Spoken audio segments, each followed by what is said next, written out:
तो आज हम लोग ग्रुप थ्योरी में एक नया टॉपिक शुरू करने वाले हैं, कॉची थ्योरम। तो सबसे पहले कॉची थ्योरम के स्टेटमेंट में हमें बोला गया है जी एक फाइनाइट ग्रुप है एंड पी एक प्राइम है, जहां पर पी ऑर्डर ऑफ ग्रुप को डिवाइड करता है। ओके, सो देन हम बोल सकते हैं जी has a subgroup of order P और G has an element of order P.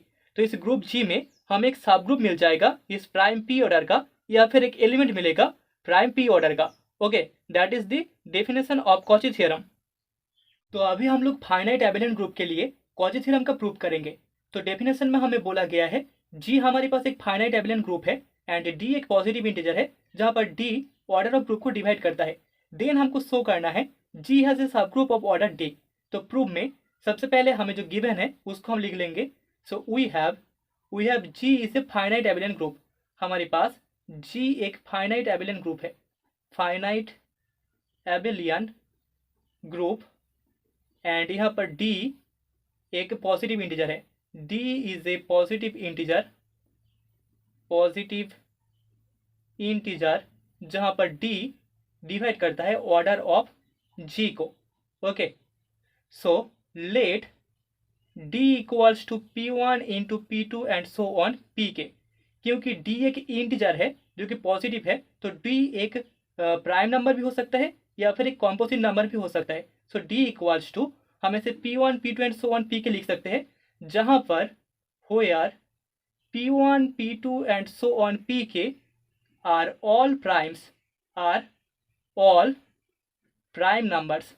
Okay, primes not necessarily distinct. ठीक है, तो यहाँ पर ये सभी के सभी प्राइम एलिमेंट्स है जो कि डिस्टिंक्ट हो भी सकते हैं या फिर नहीं भी हो सकता। Okay, not necessarily distinct.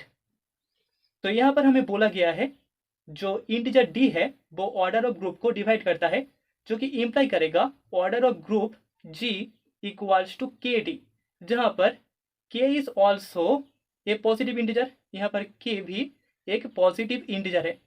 Okay, positive integer. So that is equals to हम लिख सकते हैं के p1 p2 and so on pk। Okay, तो यहाँ पर हम लोग देख सकते हैं order of group G equals to के into p1 p2 and so on pk होगा, जहाँ पर p1 p2 and so on pk सभी के सभी प्राइम एलिमेंट्स है।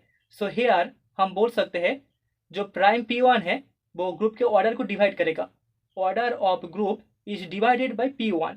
सो देयरफॉर कॉची थ्योरम से बाय कॉचीज जनरल थ्योरम, हमने जो कॉची थ्योरम पहले पढ़ा वहां से हम बोल सकते हैं theorem there exist a subgroup. यहाँ पर एक सब ग्रुप एग्जिस्ट करेगा, subgroup H of group G, जहां पर order of H equals to हमें p1 मिल जाएगा।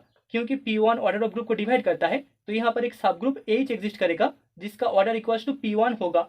Okay, so here H is a normal subgroup of group जी। क्योंकि किसी भी ग्रुप का जो प्राइम ऑर्डर का सब ग्रुप होता है वो एक नॉर्मल सब ग्रुप होता है, तो यहाँ पर हम बोल सकते हैं H is a normal subgroup of G since G is also an abelian group.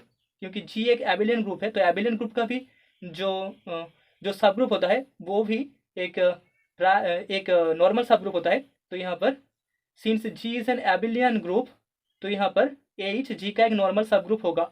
Okay, this imply जो quotient group G by H है वो डिफाइंड होगा, G by H is defined.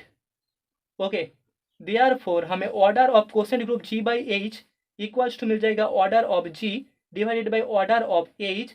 That is equals to हम लिख सकते हैं H का order था p1 एंड जी का ऑर्डर हमारे पास था k into p1 p2 and so on pk। तो यहाँ पर हमें मिल जाएगा k into p2 p3 and so on pk। ठीक है, तो यहाँ पर हमें ऑर्डर ऑफ ग्रुप के बाद order of quotient group G by H equals to हमें मिल चुका है k into p2 p3 and so on pk। तो यहाँ से हम बोल सकते हैं हेयर जो प्राइम एलिमेंट p2 है वो डिवाइड करता है order of quotient group G by H को। ठीक है, p2 divides order of G by H. So similarly यहाँ पर भी हमें मिल जाएगा by Cauchy's theorem, by Cauchy's general theorem there exist a subgroup. यहाँ पर भी एक सब ग्रुप एग्जिस्ट करेगा ऑर्डर p2 का। ठीक है, सब ग्रुप जिसको हम T1 नाम दे रहे हैं। So T1 of G/H with order of T1 equals to P2। ठीक है, इस सब ग्रुप का ऑर्डर इक्वल्स टू हमें P2 मिलेगा। So here T1 equals to, हम मान लेते हैं कोसेंट ग्रुप G1/H, जहां पर G1 G का ही एक सब ग्रुप है। ठीक है, तो इस कोसेंट ग्रुप का जो ऑर्डर होगा वो हमें चाहिए। So therefore order of T1 equals to, हम बोल सकते हैं order of G1/H, that is equals to order of G1 by order of H। This imply हमें order of G1 equals to मिल जाएगा order of T1 into order of H, that is equals to हमें P1 into P2 मिल जाएगा। ठीक है, जो H का order था दैट इज इक्वल्स टू हमारे पास P1 था, एंड यहाँ पर T1 का ऑर्डर इक्वल्स टू P2 है। सो हमें जो सब ग्रुप है, ग्रुप G का जो सब ग्रुप है G1, उसका order equals to P1 P2 मिल रहा है। So here G1 is a subgroup of group G, तो वो इम्प्लाई कर देगा यहाँ पर G1 एक नॉर्मल सब ग्रुप होगा ग्रुप G का। ठीक है, क्योंकि G1 का जो ऑर्डर है वो दो प्राइम्स का मल्टीप्लिकेशन है। ठीक है, दो प्राइम्स का प्रोडक्ट है, तो यहाँ पर G1 ग्रुप G का एक नॉर्मल सब ग्रुप हो जाएगा। एंड यहाँ पर हमें पता है G एक एबिलियन ग्रुप है, तो एबिलियन ग्रुप का भी जो भी सब ग्रुप होता है वो नॉर्मल सब ग्रुप होता है। G is an abelian group, एबिलियन group. तो यहाँ पर G1 is a normal subgroup of G। This imply G/G1 भी डिफाइंड होगा, इज डिफाइंड। सो देयरफॉर यहाँ से हमें मिल जाएगा order of quotient group G/G1 equals to order of G divided by order of G1। ठीक है, so that is equals to order of G1 equals to हमारे पास P1 P2 है, तो यहाँ पर K into P3 P4 and so on Pk हमें मिलेगा। सो हेयर यहाँ से हम बोल सकते हैं जो P3 है, प्राइम P3, वो सिमिलरली डिवाइड कर देगा ऑर्डर ऑफ G/G1 को। So this imply similarly by Cauchy's theorem, यहाँ पर भी अगर हम कॉचीज जनरल थ्योरम अप्लाई करें तो हम बोल सकते हैं general theorem, here also exist a सब ग्रुप जिसको हम नाम देंगे T2 ऑफ G/G1 विथ, जहाँ पर ऑर्डर ऑफ सब ग्रुप T2 इक्वल्स टू हमें मिल जाएगा P3, क्योंकि यहाँ पर डिवाइजर है P3। So therefore T2 equals to G2 divided by G1 एक कोसेंट ग्रुप होगा, जहाँ पर G2 भी एक सब ग्रुप है एबिलियन ग्रुप G का। सो देयरफॉर हमें order of T2 equals to मिल जाएगा order of G2 divided by G1, that is equals to order of G2 divided by order of G1। So this imply हमें order of G2 equals to मिल जाएगा order of T2 into order of G1। ठीक है, so that is equals to order of T2 equals to हमारे पास P3 था, and order of G1 equals to हमारे पास था P1 इंटू P2।